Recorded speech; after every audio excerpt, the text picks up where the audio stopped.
Around 1878, a contractor in Seattle completed a 6-story apartment building with a single central staircase, 4 homes per floor, and windows on every wall. The building was not unusual. Across northern and western Europe, this was how cities had housed people for generations. Compact, efficient, built on small urban lots, each apartment catching light and air from multiple sides. You cannot build that building in most American cities today.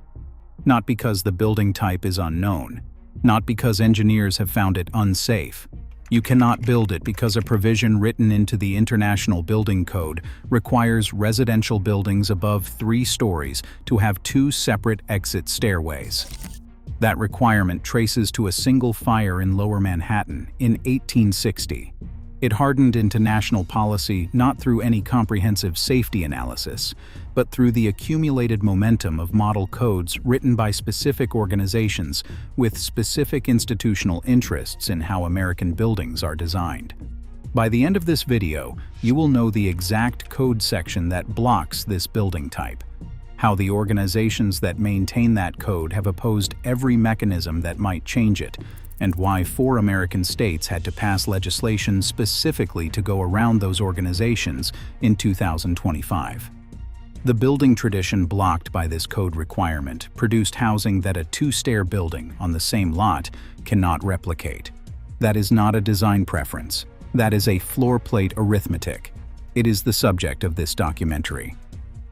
For most of the 20th century, the United States did not have a single national building code. 3 separate regional bodies each wrote their own model codes. The Building Officials Code Administrators International, known as BOCA, governed the Northeast and Midwest. The Southern Building Code Congress International, SBCCI, governed the Southeast. The International Conference of Building Officials, ICBO, governed the West. Each carried forward the dual-stair egress philosophy that had hardened into American practice since the 1860s. In 1994, those 3 bodies merged to form the International Code Council. The first edition of the International Building Code, published in the year 2000, consolidated the dual-stair requirement under Section 1006, which governs the number of exits and exit access doorways required from any occupied floor. For most residential occupancies above 3 stories, 2 separate stairways are mandatory. That is the rule as it stands.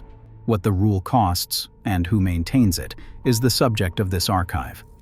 Before the mechanism, consider the evidence against the premise that dual-stair construction is the only responsible choice. Germany allows single-stair residential buildings up to 60 meters in height, approximately 20 stories. France permits them up to 50 meters, Sweden up to 48 meters, 16 stories, Finland up to 52 meters. Austria permits single-stair construction up to 90 meters. These are not developing nations with permissive regulatory traditions.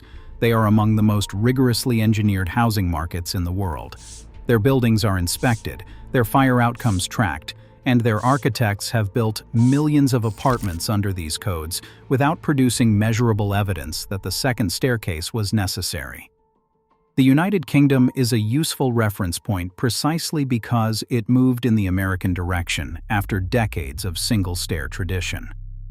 Following the Grenfell Tower fire in 2017, the UK strengthened fire codes and defined residential buildings above 18 meters, roughly 6 stories, as higher risk, requiring 2 staircases above that threshold. Below 18 meters, a single staircase remained legal. The UK's reasoning for drawing the line at 18 meters is documented in its regulatory analysis. At that height, the risk profile changes because ladder access becomes limited. Below that threshold, the evidence did not support mandatory dual-stair construction.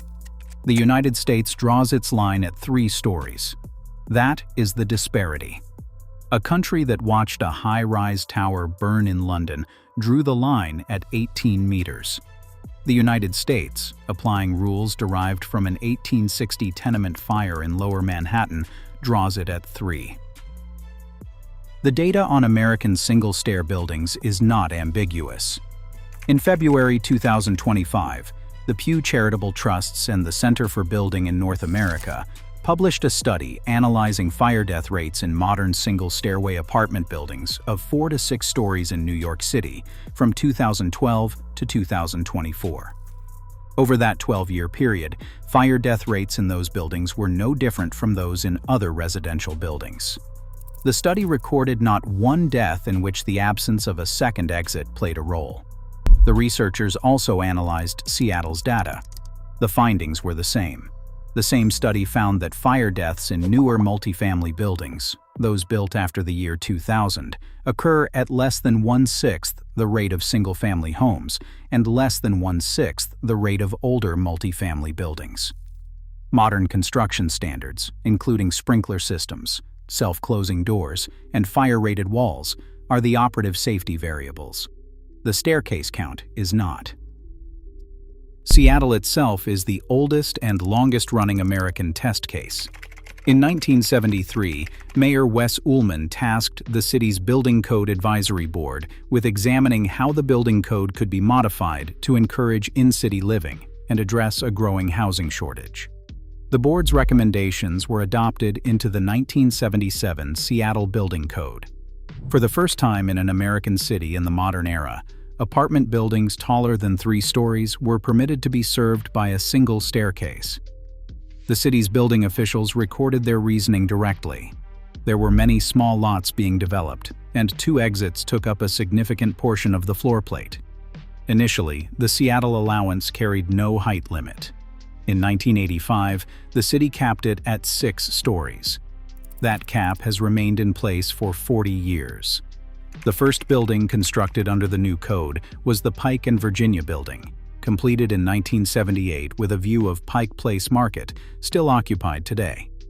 In 2016, the Seattle architecture firm Schemata Workshop completed Capitol Hill Urban Co-Housing, a 5-story single-stair building housing 9 family-sized apartments.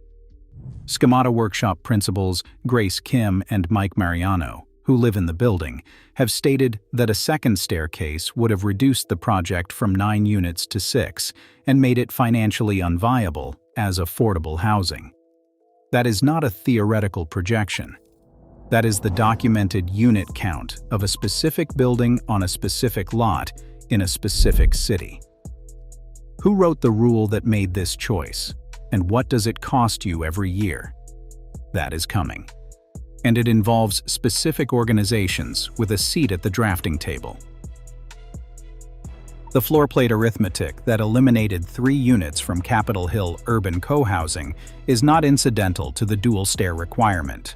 It is the requirement's direct mechanical consequence. A staircase in a mid-rise apartment building is not a small feature. It is a vertical shaft running the full height of the building, encased in fire-rated construction, equipped with pressurization or smoke control systems, taking up floor area that cannot be used for any other purpose. When a building has 2 of them, both shafts must be separated by a minimum distance. In practice, they typically anchor opposite ends of a building's circulation spine. Between them runs a double-loaded corridor, apartments on both sides, none of them with windows on more than 1 wall. The Pew Charitable Trusts and the Center for Building in North America, in their 2025 study, found it costs roughly $200,000 to construct the second staircase in a mid-rise apartment building.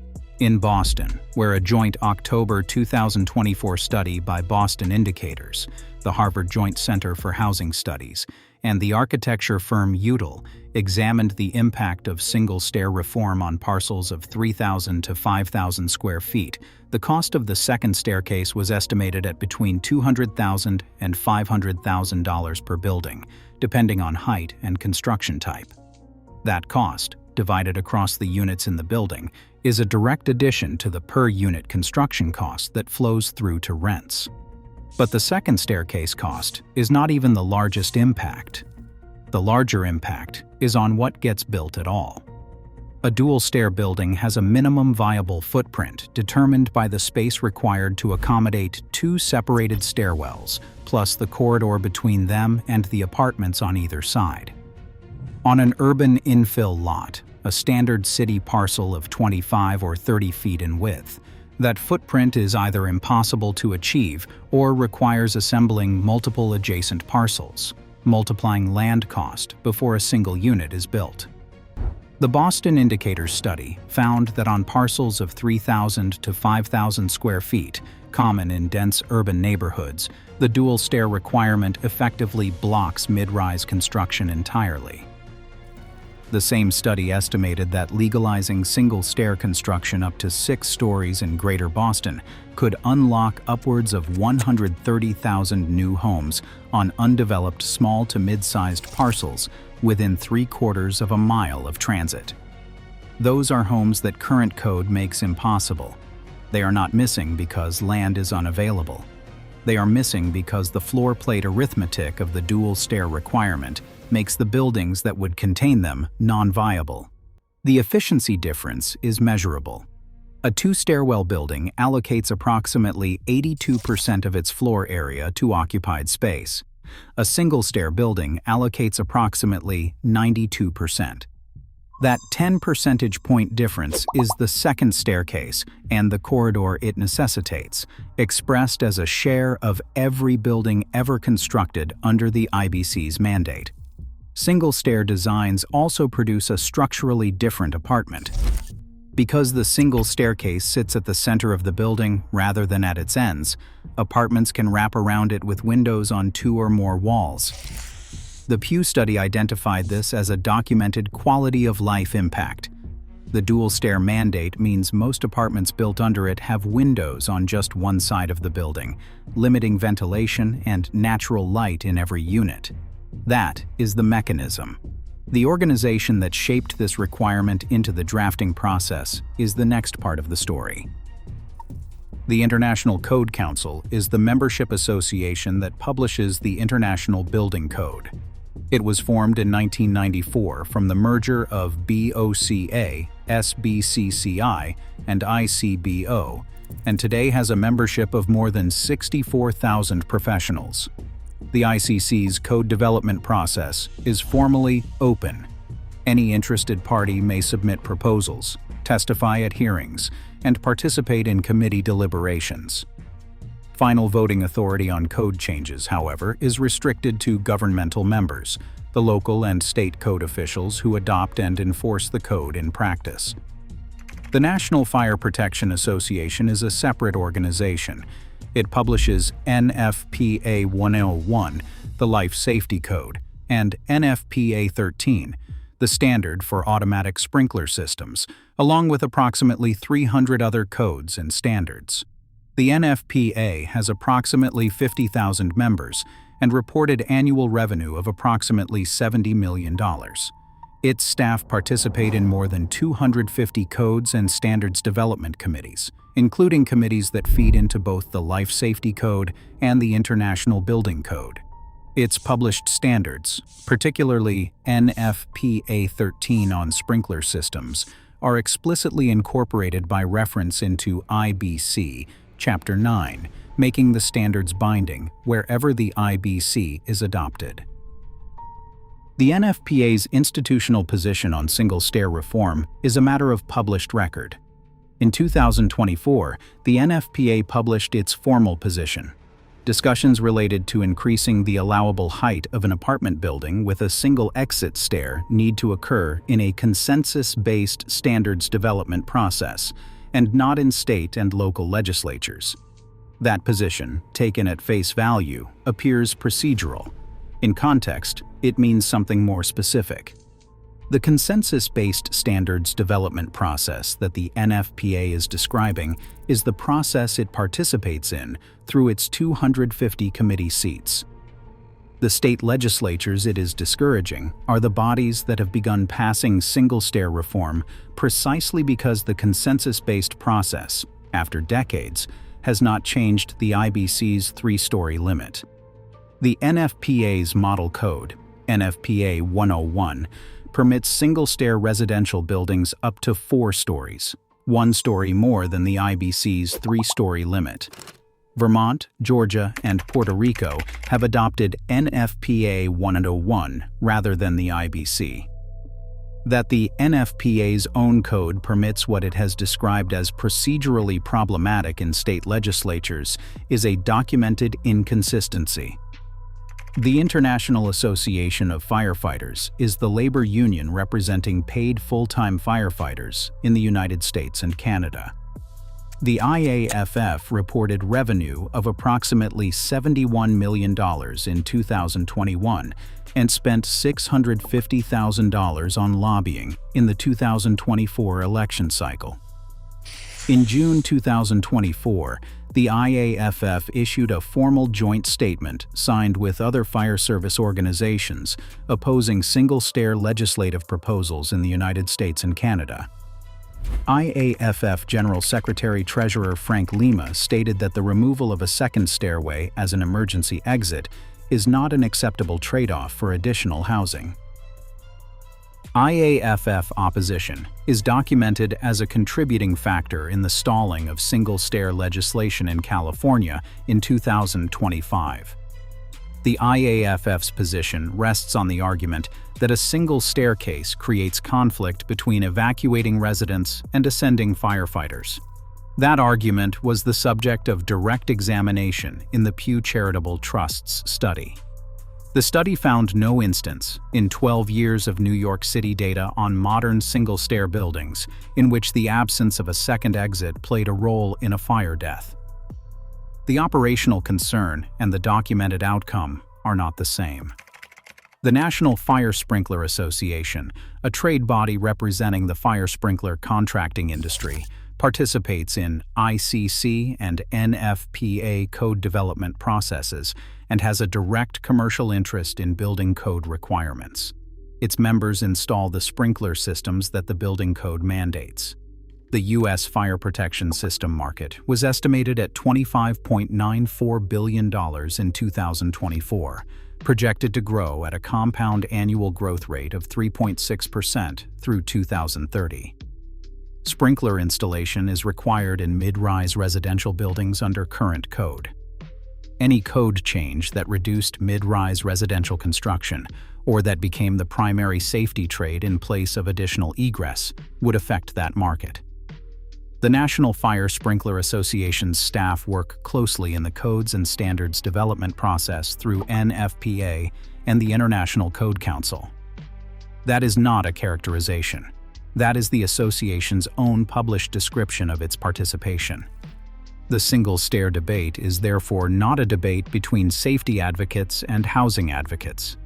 It is a debate shaped by organizations with institutional stakes in the outcome of building code language, operating within a code development process that they help administer.